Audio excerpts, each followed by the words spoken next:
wuduk atau amalan wuduk. Wuduk tersebut nanti sebagai tanda pengenal manusia di akhirat.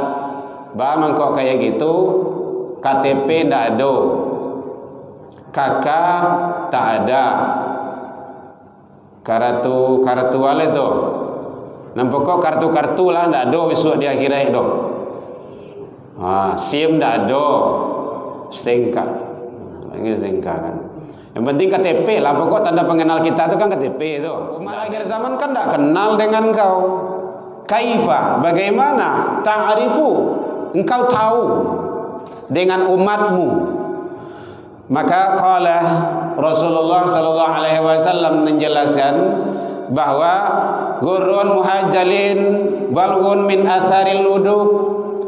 Nanti umatku itu aku kenal dan aku tahu bahwa ada bekas dan tanda-tanda wuduk di anggota tubuhnya. Kata Rasul, nanti di akhirat tanda pengenal seseorang itu adalah anggota-anggota wuduknya itu bercahaya. Karena tanda pengenal yang lain tidak ada untuk kita ketahui. Ya, jadi sebelum hubungan suami istri itu sunnahnya berwuduk dulu, sholat sunnah dulu, pakai adab-adab, tutup aurat, nah gitu. Walaupun dalam kamar kita sendiri ada malaikat yang lihat, baca doa. Maaf ya Ustaz ya, kami tidak bini makanya Ustaz. Masalus sholawatil khams, perumpamaan solat 5 waktu itu kama salin nahrin, bagaikan sebuah sungai yang berada di depan pintu rumah seseorang.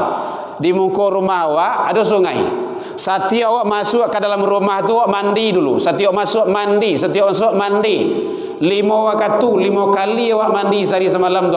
5 waktu awak solat sehari semalam masuk ke rumah tu. Itu bahasanya tu, bahasa hadis tu. 5 kali lo awak mandi. Kira-kira awak berapa kali mandi sehari bu? 2. Lai bersih bu? Lah bersih kecil awak tu. Apa lagi kalau 5? Coba salah 5 kali sehari mandi. Bisa. Kalau kita di pondok dulu setiap solat tu mandi dulu. Di gituan dia tuang kuat, di guru kuat.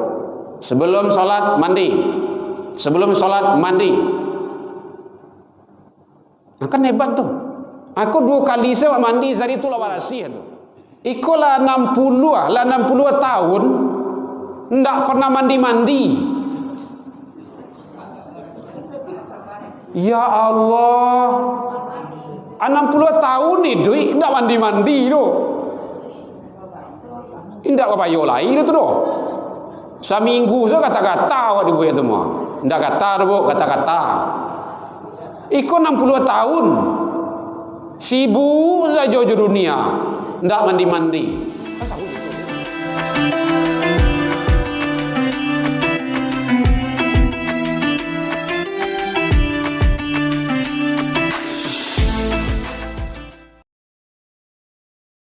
Bismillahirrahmanirrahim. Bismillahirrahmanirrahim. Assalamualaikum warahmatullahi wabarakatuh.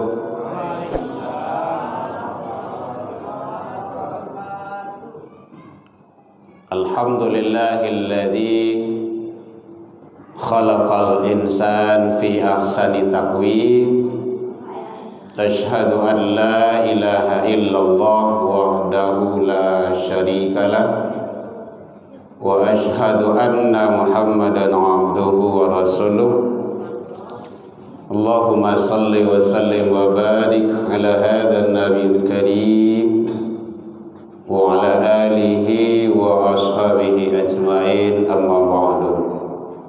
Puji dan syukur alhamdulillah selalu kita ucapkan kehadirat Allah Subhanahu wa taala.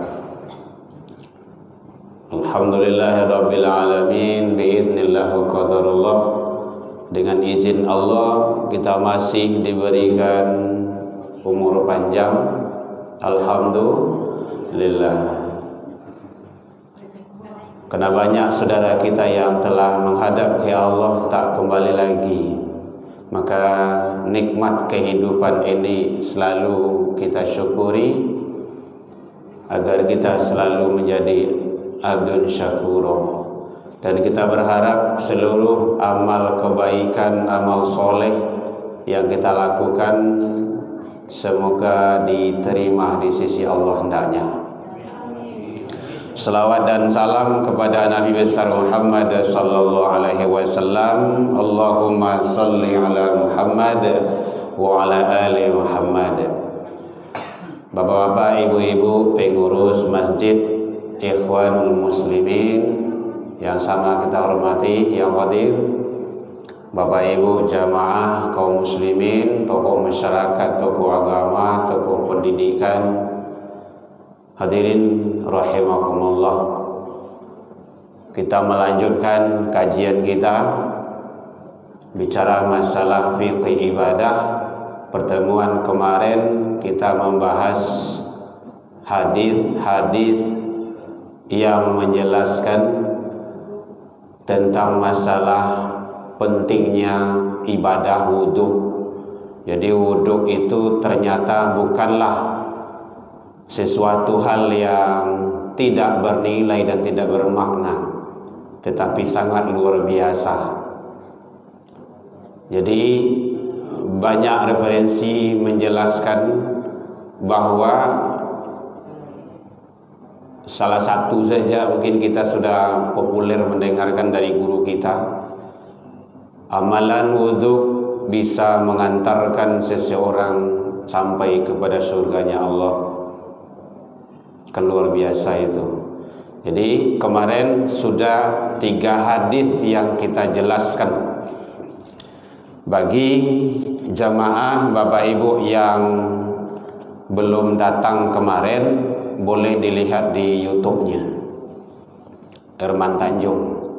Karena setiap kajian kita masukkan ke sana supaya ndak awak saja yang tahu, yang dapat ilmu, juga umat-umat yang lain juga ada. Mungkin di sini kan 100, 200 gitu. Tapi kalau di dunia maya itu kan ribuan orang yang bisa memetik hikmah. Atau diketik saja Masjid Ikhwanul Muslimin, karena memang kita buatkan alamatnya di mana. Ikhwanul Muslimin nanti muncul. Bapak Ibu hadirin kaum muslimin, jadi kemarin 1, sempurnakan wudhu.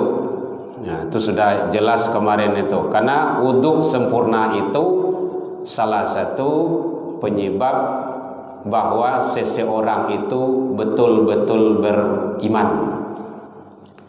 Yang kedua kemarin bahwa manusia nanti akan dipanggil di akhirat karena anggota wudhunya itu bercahaya. Jadi sangat disayangkan awak dia gih tangan tapi tidak pernah dibasuh jaya wudhu. Itu kan sangat disayangkan itu. Atau dibasuh mungkin sekali setahun, 2 kali setahun, Idul Fitri, Idul Adha, atau sekali seminggu laki-laki hari Jumat saja. Nah, mari kita biasakan wudhu. Jadi kemarin ada bahasanya wudhu bukan hanya untuk sholat. Nah, sudah sampai ke sana kemarin. Kemudian perhiasan yang terindah nanti di akhirat adalah bahagian anggota wudhu yang kena air wudhu yang berlebih, nan balabiah. Kalau biasanya sampai siko standarnya labihan sampai kemari itu. Yang labihnya itu nanti akan menjadi perhiasan. Nah, gitu. Perhiasan termewah dan terindah. Itu dengan hadis-hadis yang kita jelaskan kemarin. Sekarang kita lanjutkan. Bapak Ibu hadirin kaum muslimin rahimakumullah, bahwa ada pertanyaan Bu, boleh? Atau ragu dalam Kenapa ini yang kita utamakan? Kenapa tidak ke praktek wudunya? Kita kan sudah biasa. Rukun wudu awak lah tahu, wudu awak lah tahu. Cuma manfaat kadang-kadang kan tidak tahu. Nanti kita baca nanti doa membasuh tangan. Mohon maaf, tadi lupa membawanya. Nanti kita kopikan nanti. Membasuh talingo, membasuh muko. Ada doanya itu. Membasuh rambut. Semuanya nanti itu punya nilai. Makanya ternyata wudu itu amalan yang sangat luar biasa. Mari kita biasakan wudu. Kita lanjutkan kalau belum ada bertanya. Hadis yang keempatnya bahwa wudu atau amalan wudu tersebut nanti sebagai tanda pengenal manusia di akhirat. Bang kok kayak gitu, KTP ndak ada, kakak tak ada, kartu wale tu, nampak kok kartu lah ndak ada besok di akhirat tu. SIM ndak ada, stnk, lagi stnk kan. Yang penting KTP lah, pokok tanda pengenal kita itu kan KTP itu, tidak ada itu. Maka sahabat bertanya, Anzir ibni Abdullah dari Anuzar bin Abdullah, anaknya Abdullah. Beliau berkata, ya Rasulullah. Ini kata beliau, kaifa ta'rafu man tara min ummatik? Bahwa caranya nanti engkau mengenal umatmu di akhirat.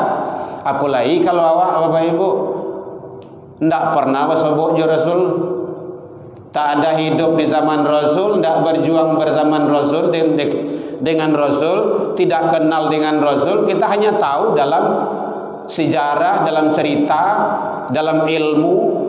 Tapi karena kita mengikuti, karena kita cinta. Kenapa itu ya Rasulullah? Kalau sahabat Abu Bakar wajarlah, karena beliau hidup bersama Rasul, mengikuti perjuangan Rasul. Cinta beliau kepada Rasul itu hal yang wajar. Kalau ada tidak mengikuti, tidak cinta kepada Rasul, itulah gerombolan Abu Lahab, Abu Jahal, orang-orang kafir. Nah, bagaimana itu ya Rasulullah? Umat akhir zaman kan tidak kenal dengan kau.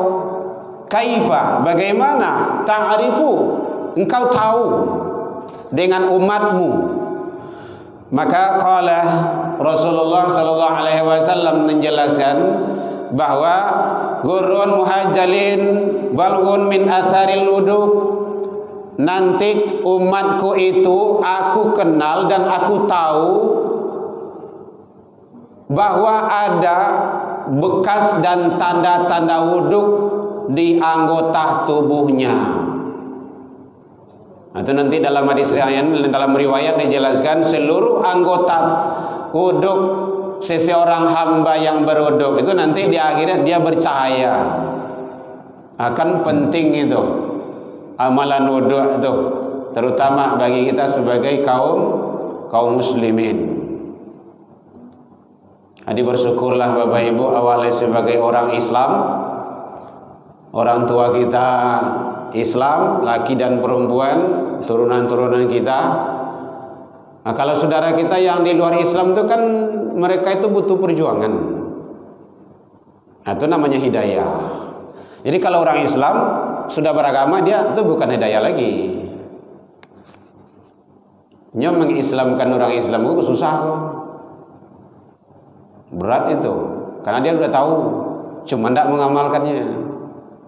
Dia sudah tahu sholat, tapi tidak sholat. Dia tahu wudu, tidak wudu dia. Jadi itu faktor hidayah. Kalau saudara-saudara kita yang di luar Islam, karena hidayah itu memang urusan Allah Subhanahu wa Ta'ala. Karena memang Al-Quran kayak gitu menyatakan, innaka la tahdi man ahbabta. Sesungguhnya engkau tidak akan mampu memberi hidayah kepada orang yang engkau cintai sekalipun. Walakin Allah, kan tetapi Allah lah yang memberi hidayah itu. Jadi hidayah agama itu adalah kalau bagi saudara kita yang di luar Islam harus dicari dan harus dimatangkan, difahami baik-baik. Bagi yang dalam Islam bagaimana? Pengamalannya lagi.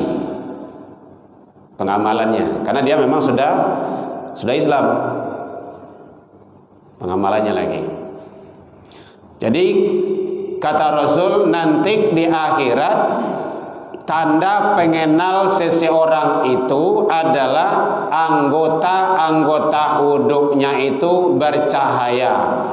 Karena tanda pengenal yang lain tidak ada untuk kita ketahui. Jadi kalau nampak besok bersinar kelompok situ, itu ummati ta'al, kata Rasul, umatku sini.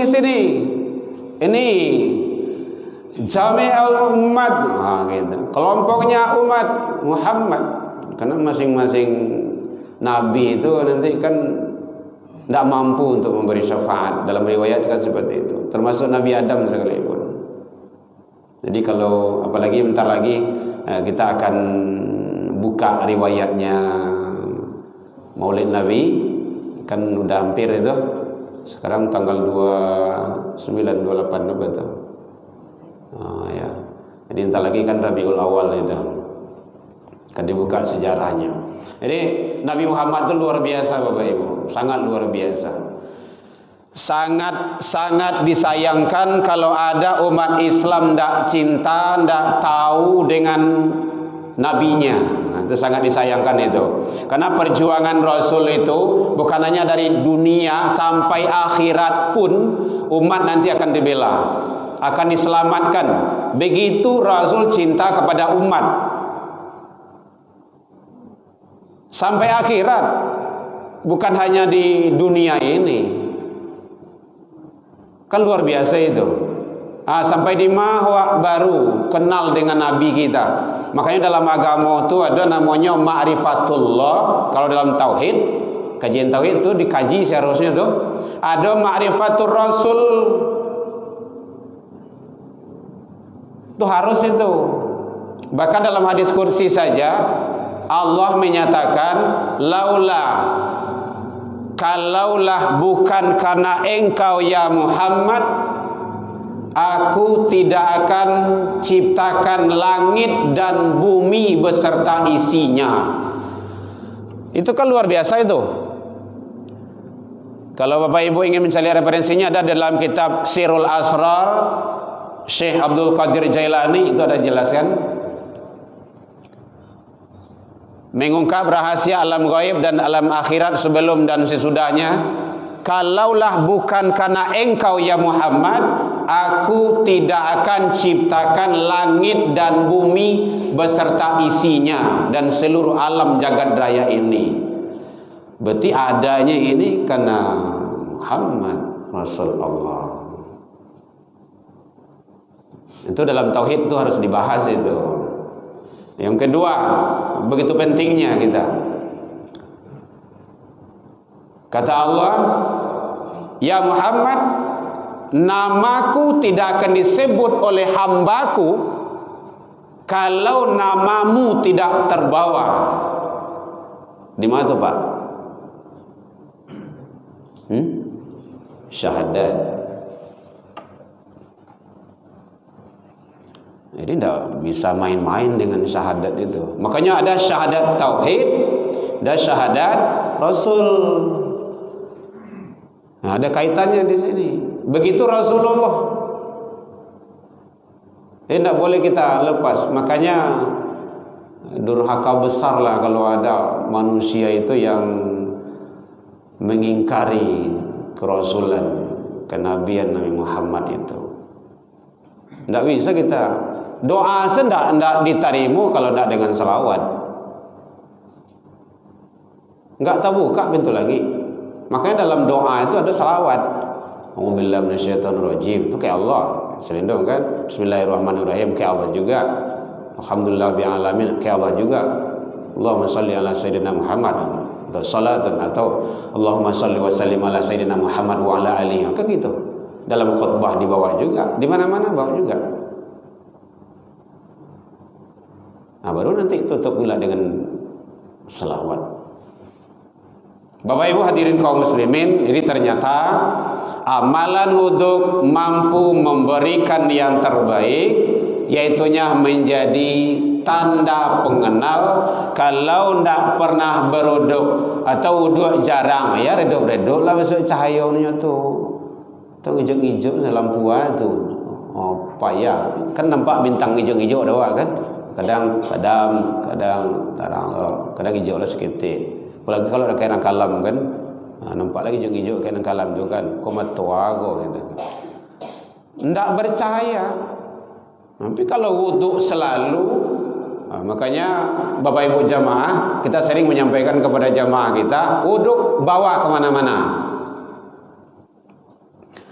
Tidur sekalipun, sebelum lalu tu wudhu dulu.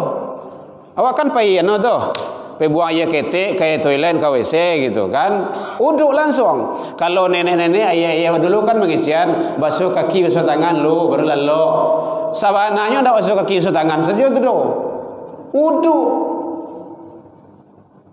Nah, orang kayak dulu kan gitu saja. Basuh kaki lu, basuh tangan lu. Yo, baru lalu. Iya Pak, jangan bayar nada Pak. Itu kan mengambil berapa lalu? Ya. Kalau orang suami istri bagaimana? Sunnah. Malahan sunnah. Ah, itu masuk ke situ. Oh, kan ada nang bujang sekarang enggak? Kalau iya. Ah ya, pengalaman lah bagi nang bujang nanti kan. Kau capek bini. Apa menembak sama. Ya, sunnah sebelum. Ya, jadi sebelum hubungan suami istri itu sunnahnya berwuduk dulu, sholat sunnah dulu, pakai adab-adab, tutup aurat, nah gitu. Walaupun dalam kamar kita sendiri ada malaikat yang lihat, baca doa. Maaf ya Ustaz ya. Kami tidak bini makanya Ustaz. Ya, jadi sunnahnya Pak. Bagus itu. Jadi jangan sampai tidak wudhu, supaya hasil dari itu nanti itu menjadikan anak-anak yang soleh dan solehah. Allahumma janibi syaitan wa janibni syaitan ma razaqtana. Itu kan itu doanya itu. Jangan sampai tidak dapet lo, walaupun awak pengantin lama itu kan. Kan pengantin lama tuh. Mana tuh kalau kau menambah enggak? Ya, doa. Jadi sunnah sebelum tidur itu berwudhu. Disampaikan anak-anak awak nak tidur, sebelum tidur wudhu dulu. Ya mungkin kau pipis dulu, kau mengai itu kan. Penting wudhu dulu. Nanti dalam tidur, andaikan ditakdirkan Allah kita wafat, namanya malang tak dapat ditulak, mujuh tak dapat diraya. Malang tiba dia awak meninggal di saat itu ndak idui le do, ndak balik do, ninggal dalam keadaan taharah, suci. Kan luar biasa itu.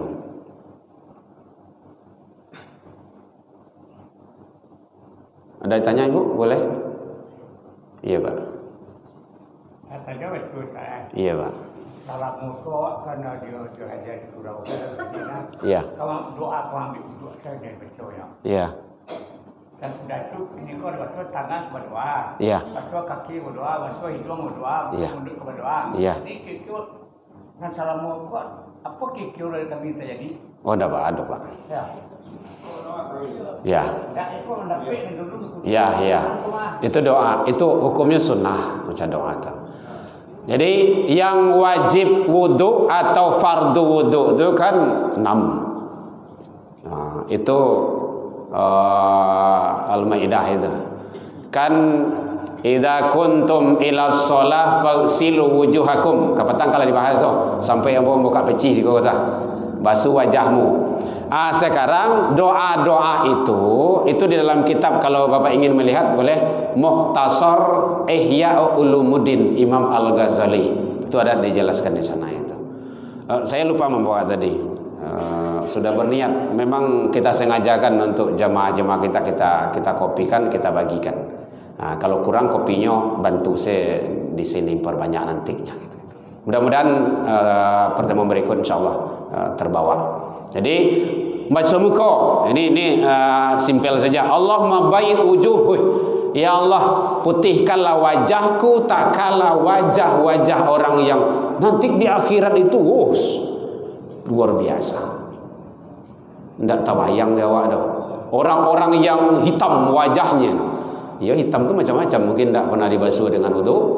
Mungkin hitam dek situasi kondisi di saat itu tidak terbayangkan bagi kita. Ya Allah, mudahkanlah tanganku menerima kitab biyamini. Kita akan menerima catatan amal masing-masing nantinya. Ya Allah, mudahkanlah kakiku menuju sirat. Doanya ke sana, arahnya ke sana saja. Makanya hikmah salah satu dalam wudhu itu, belum sholat, mohon maaf Hasan, belum sholat, itu hebatnya umat Islam tuh, belum sholat dia sudah terbebas dari dosa. Dia berkumur-kumur, dosa yang ada di mulutnya berjatuhan, membasuh hidung, dosa yang ada di hidungnya berjatuhan, membasuh muka, dosa yang ada di mukanya berguguran, membasuh tangan, dosa yang ada di tangannya berjatuhan. Anyui samujuayih itu.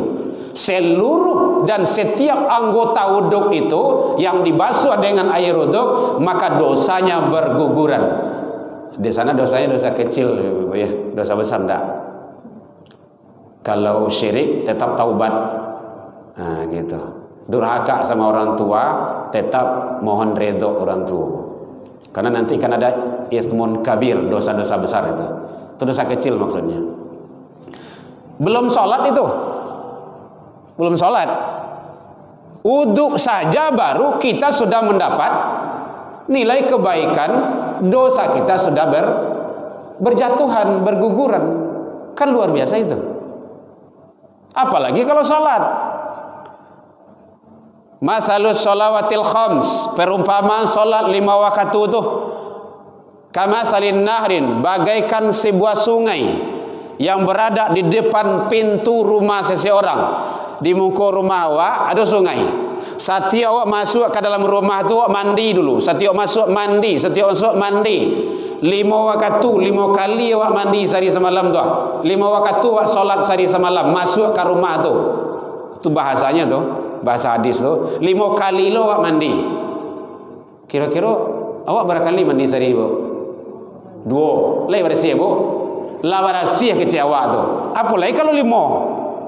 Coba salah 5 kali sehari mandi. Bisa. Kalau kita di pondok dulu setiap solat tu mandi dulu.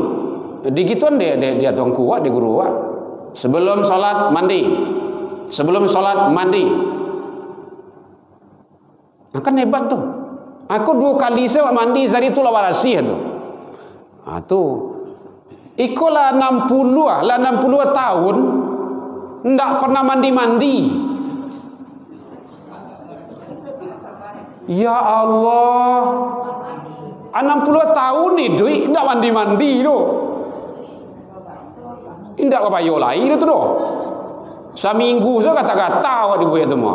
Tidak kata tu, kata-kata. Ikut 60 tahun.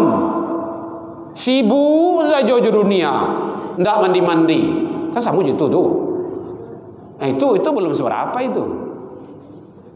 Itu hadis sahih. Boleh dilihat, dilacak kitabnya itu. Mathalus sholawatil khams. Kita kan anak kita ajarkan itu hadis itu. Diserbain. Bapak Ibu hadirin kaum muslimin rahimakumullah. Jadi sangat luar biasa. Jadi kalau seandainya kita hafal doa itu, kita baca, tapi kalau belum, ya dari segi rukun dan syarat sudah memenuhi. Itu bahagian dari tambahan, yaitunya sunnah. Jadi ada sunnah-sunnah wudhu, baca ta'awuz, meniga kalikan bilangan. Kalau cukup sekali silakan, tidak apa-apa. Gitu. Jadi itu sunnah. Berdoa sesudah wudhu itu sunnah. Tidak berbicara dalam berwudhu itu sunnah. Gitu. Jadi sunnah-sunnah wudhu itu adalah membantu untuk lebih afdol. Yang wajib saja kalau kita lakukan sudah afdol, sudah. Gitu. Ya Pak ya. Ada Bu? Boleh Bu. Jadi hadis yang keempat bahwa menjelaskan nanti di akhirat tanda pengenal kita itu adalah anggota badan kita dibasuh atau dibersihkan dengan air wudhu. Maka anggota-anggota wudhu itulah nanti menjadi tanda pengenal kita di hadapan Allah Subhanahu Ta'ala. Bapak Ibu hadirin kaum muslimin rahimakumullah.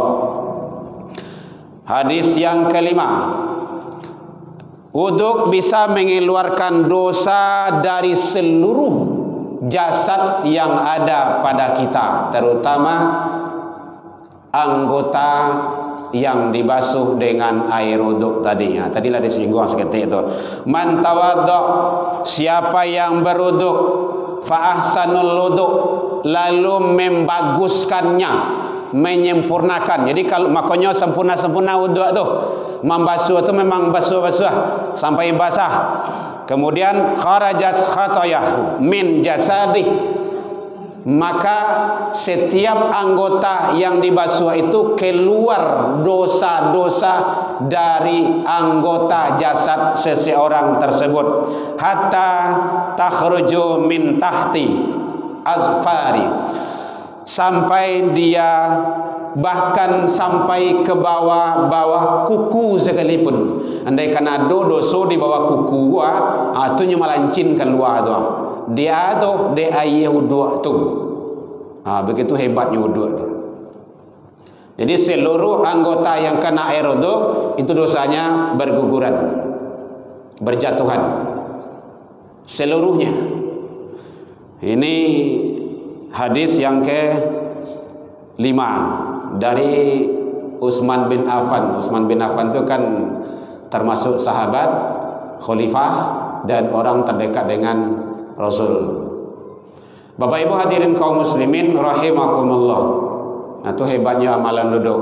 Jadi sampaikanlah kepada diri kita, anak-anak, keluarga kita, istri-istri kita, untuk selalu berwuduk. Kalau inyol tak biasa, memangnya tak kaji baru. Kemana tu? Pai sekali Pak. Sesak jamban tu kan. Jamban Pak. Wuduk lagi ya? Oh, kan salat Pak. Gitu. Sampaikan sama dia karena dia memang belum tahu. Bapak Ibu hadirin kaum muslimin rahimakumullah. Ada yang bertanya? Enggak masuk hadis selanjutnya? Masih dalam, iya Pak. Dosa-dosa mau diampunan apa dari nama rajin.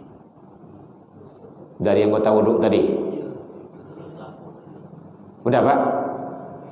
Satu, di antaranya kalau dilihat dalam kriteria dosa yang berguguran itu selain daripada dosa-dosa besar. Dosa besar berarti dosa kecil.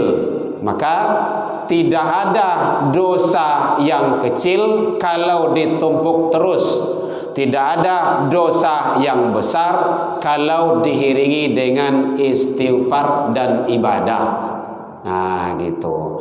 Jadi dosa yang berjatuhan itu dosa tangan, mungkin kita salah tunjuk kepada orang, atau salah calik matu hawa yang tak baik, yang dilarang oleh agama, oleh Allah Subhanahu wa Ta'ala, atau salah kijuk bagai padahal awak tak mengijuinya dah matu ana sekelimpanan kecilnya sangko kijuinya jo gitu kan. La polo hati awak gitu kan. Tapi kalau dosa maliam tetap aja. Gitu. Yang korupsi tetap aja disikat. Ada cerita tu, lapih lah dosa KKN tu, ndak balian balik punya orang tu. Kalau bawa sandal kawan pulang, agian balik. Ndak tapui lah tu. Tapi kalau sudah dikembalikan, maka dia diampuni. Ada hadis yang lain, ittaqillaha haitsu ma kunta. Seiring dengan ini, bertakwalah engkau ke Allah di mana saja berada. Wa atsbi'is sayyatal hasanah tamhuha. Iringilah kesalahan-kesalahan, dosa-dosa yang kita perbuat, kadang tidak disengaja, dengan banyak kebaikan. Mudah-mudahan tamhuha, bisa menghapusnya. Nah, itu dia. Menghapusnya tu. Jadi muapi dosa kalau orang Islam tu bukan dengan sertifikat penebus dosa, tetapi dengan taubat. Taubat itu ada 3 setidaknya kuncinya. 1, kalau seandainya kita ingin taubat, 1, berjanji tidak melakukannya lagi. Yang kedua, berhenti. Tidak cukup berjanji sudah. Nya berjanji tapi nya lakukan juga. Tidak muah tu dah. Berhenti dari perbuatan salah tu. Yang ketiga, banyak lakukan kebaikan untuk mengimbangi atau menghapus kesalahan yang kita lakukan itu. Contohnya salamu eko yang namanya sawakatu awak mudo namanya kan, dikacak bati lawak bati, dikacak langan lawak langan, dunia kau rasa ka dia awak samu sae kasadolah solat ndak ada, ndak peduli awak, banyak tinggal akhirnya taubat, lakukan solat lagi, jangan ditinggalkan lagi. Nah gitu, mudah-mudahan tamhuha, bisa menghapusnya. Tapi kalau utang tetap dibayar. Nah gitu. Nyo kadang-kadang ada gitu, rayo tiba utang lansai gitu kan. Ndak muah. Ndak muah. Dalam meninggal kan ada itu, utang piutang. Tu dua tu. Utang piutang. Dua tu. Utang dibayar. Kalau piutang, kalau apa utang kepada almarhum, bayar. Ndak mau orang tu saya dituntut dah.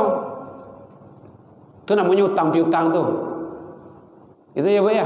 Nah, ini jangan salah pula nanti kan. Jadi dosa yang berguguran itu, yang berjatuhan itu adalah dosa kecil. Dosa besar tetap ikuti aturan-aturan main dari Allah. Nah, gitu. Makanya orang yang hebat itu,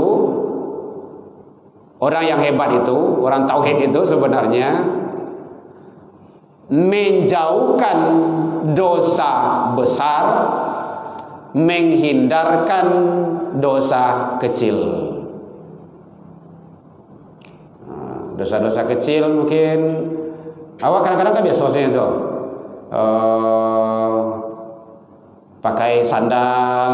Sunnahnya pakai sandal pakai kaki apa dulu? Kaki kanan. Sunnahnya pakai kaki kanan dulu, baru kaki kiri. Melepasnya kaki apa dulu? Nah, kan tahu Bu doa. Kalau itu tidak kita lakukan, orang yang tauhidnya tinggi itu dianggap dosa, salah. Jadi dosa itu bukan yang besar. Yang besar itu leleh itu mau. Contoh Rasul. Biasanya awak istighfar tiap salat itu berapa kali Bapak Ibu? Assalamualaikum, Assalamualaikum, Astaghfirullahaladzim. Kan gitu kan? Berapa kali biasanya?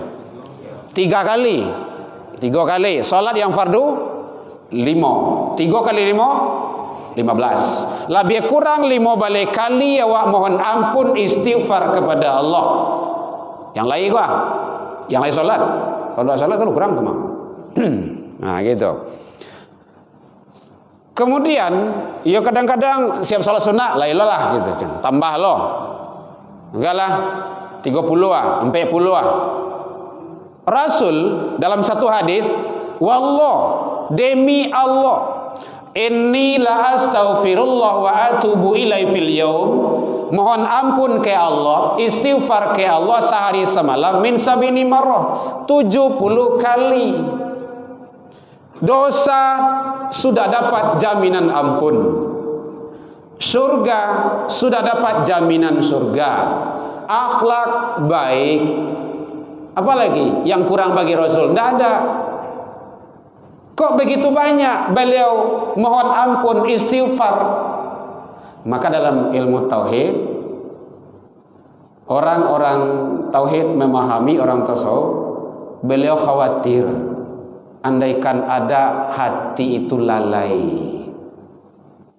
ingat kepada Allah. Awak tidak lalai-lalai. Makanya Bapak Ibu, bajalan awak pulang pai ke rumah saji, kalbu kontak ke Allah. Masuk kamar kecil pun zikir, itu doa. Masuk masuk WC. Andaikan lupa awak di tazaza menggaca, kan lupa tu, tiba di dalam takana, boleh baca doa, boleh. Ya tidak boleh di karehan. Allahumma inni mangane senya. Allahumma inna, itu tidak boleh. Di karehan itu tidak boleh. Dalam hati saja, kalbu kontak ke Allah. Oi, babayo Bapak Ibu, kalau hati lalai. Andaikan hati kita lalai, tidak ingat kepada Allah, ditakdirkan Allah jatuh pingsan di WC, apa penyakit nama itu? Stroke itu, jatuh awak di WC itu pingsan kita, meninggal kita, hati kita dalam keadaan lalai. Rasul itu khawatir hati beliau itu lalai, makanya perbanyak istighfar. Begitu, luar biasa. Jadi dosa-dosa kecil itu sangat luar. Dosa hidung, dosa mata, dosa telinga, nguping kawan gitu kan. Hati punya dosa. Lain saja niat awak ndak elok ke orang, kena dosa. Sulit banai duit itu ndak ada yang sulit itu. Kadang awak yang mempersulit. Makanya kita bersihkan kalbu kita itu dengan apa? Zahirnya awak bersihkan dengan ibadah, batinnya kita bersihkan dengan zikrullah.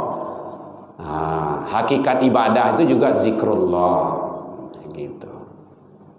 Jadi keluar masjid baca doa, masuk masjid baca doa, masuk rumah baca doa, keluar rumah baca doa, naik kendaraan baca doa. Kita kayak gitu. Mulai naik motor tuh sampai ke sekolah anak tuh ada 5 ada 10 doa yang selesai dinya tuh. Dibiasakan, memang dibiasakan di ketek. Bismillahi, ya nyanyi awak dulu. Kalau nyu ketek-ketek nyanyi awak dulu. Bismillahi, majraha, usaha, saha, inna rabbi, lagafu, rahim. Nah, kini udah terbiasa dia, biasa dia. Mulai saya naik kendaraannya, hanya lah talompe saya mulai baca doa kan. Dah biasa. Bismillahi tawakkaltu 'alallah. Ke rumah gitu. Pembiasaan itu berarti pembiasaan. Kalau ada biasa kan memang susah gitu kan. Karena tidak terbiasa. Jadi dosa yang berguguran, yang berjatuhan itu adalah dosa-dosa kecil. Kalau dosa besar, tetap kita taubat kepada Allah, ikuti rambu-rambu dalam pelaksanaan taubat tersebut. Ada yang tanya Ibu? Boleh? Iya, Pak. Iya, Pak. Berkaitan dengan sholat. Iya, Pak. Ya, sholat ini kan wajib semenjak mulai kita balik berakal. Iya. Mungkin di antara kita sebagian mungkin pada saat masih muda-muda mungkin banyak bolong-bolongnya sholat. Iya. Semakin bertambah usia mungkin sudah timbul kesadaran, sudah kita bertobat. Ya. Bagaimana dengan dosa-dosa selama kita ada meninggalkan sholat yang di waktu kita masih muda? Karena sholat ini, kalau kita meninggalkan sholat itu kan termasuk dosa besar ya Ustaz ya. Ya. Kira tentang dosa yang sholat kita tinggalkan itu apakah cukup terhapus dengan kita bertaubat atau mungkin ada jalan lain untuk supaya sholat kita itu sempurna? Ya. Udah Pak. Baik Bapak Ibu. Ini yang terakhir. Mungkin Bapak Ibu sudah ada juga mendengar cuplikan-cuplikan dari guru-guru kita, buya-buya kita, ustaz-ustaz kita dengan dalil-dalil nakli dan dalil-dalil hadis dan Al-Qur'annya. Jadi ada dua versi.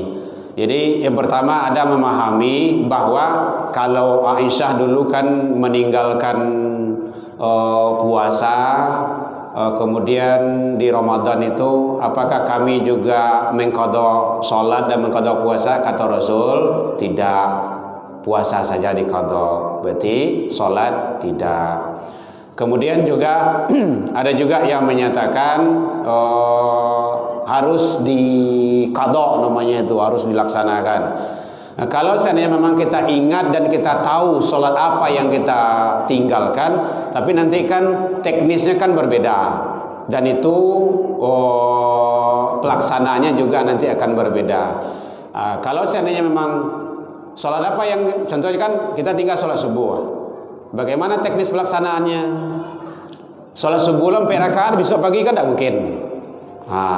Maka ada ulama yang menyatakan dengan sholat sunnah. Jadi kalau kita memahami kesimpulan hadis itu, dari beberapa ulama itu menyampaikan, satu, tidak perlu kita mengganti sholat yang kita tinggalkan itu, tetapi perbanyak amalan sholat sunnah. Karena nanti sholat sunnah yang kita lakukan itu, kalau hadis itu yang pertama yang kuat itu, perbanyaklah kebaikan, ketaatan, mudah-mudahan tamhuha, kesalahan-kesalahanmu yang selama ini bisa dihapus atau terhapus, karena Allah itu kan maha pengampun. Tapi kalau seandainya memang kita faham, kita tahu dan kita ngerti, tahu tata cara pelaksanaannya untuk mengqadha salat yang tertinggal itu, silakan. Gitu, diserahkan kepada kita. Tapi kalau enggak, contohnya kan kita enggak tahu, bila awak meninggalkan sholat tu, sholat apa saja yang kita tinggalkan. Jadi nanti ada tu penyebab sholat itu ditinggalkan. Kalau karena dia memang mengingkari amalan sholat itu, perintah sholat itu, dia golong kepada kafir. Tapi kalau tidak, maka dia nanti itu golongannya adalah orang-orang yang kelemahan dan kedhaifannya mungkin seperti yang Pak sampaikan tadi, semasa dulu mungkin kesadaran kita mungkin belum, atau tantangan kita masih banyak, akhirnya semakin hari kita udah ada perubahan, muhawak lah tambah ju, akhirnya maka itu saja dimaksimalkan. Jadi kalau sudah tahu kita, maksimalkanlah datang ke masjid, intinya sholat berjamaah. Batu sholat berjamaah itu lebih afdol 27. Mohon maaf Bapak Ibu ya, karena waktu sudah habis. Sekali awak sholat berjamaah di Siko, itu sama jo 27 kali di rumah. 27 kali berarti kan 27 hari. 27 hari kan hampir sebulan. Mudah-mudahan tamhuha, bisa menghapus kesalahan-kesalahan selama ini. Maka kejar sholat berjamaah setiap waktu. Itu intinya. Setiap waktu. Oh, ndak harus ke Ikhwanul Muslimin dah, Bu. Mungkin ibu di pasar, bakal jangan kemarin ndak mungkin. Di pasar saja. Sholat masjid di pasar, atau sholat berjamaah di mana, atau tadanga suruh azan awak dalam perjalanan ke Bukit Tinggi, ke Pasisia, udah mana pisah dulu, sholat jamaah, kejar itu. Mudah-mudahan tamhuha, karena sholat jamaah itu afdol, lebih utama. Mudah-mudahan Allah memberikan yang terbaik kepada kita dalam pelaksanaan dan menjalankan kehidupan di dunia ini. Allahumma minkum ila liqa fastabiqul khairat, wabillahi taufiq wal hidayah. Wassalamualaikum warahmatullahi wabarakatuh.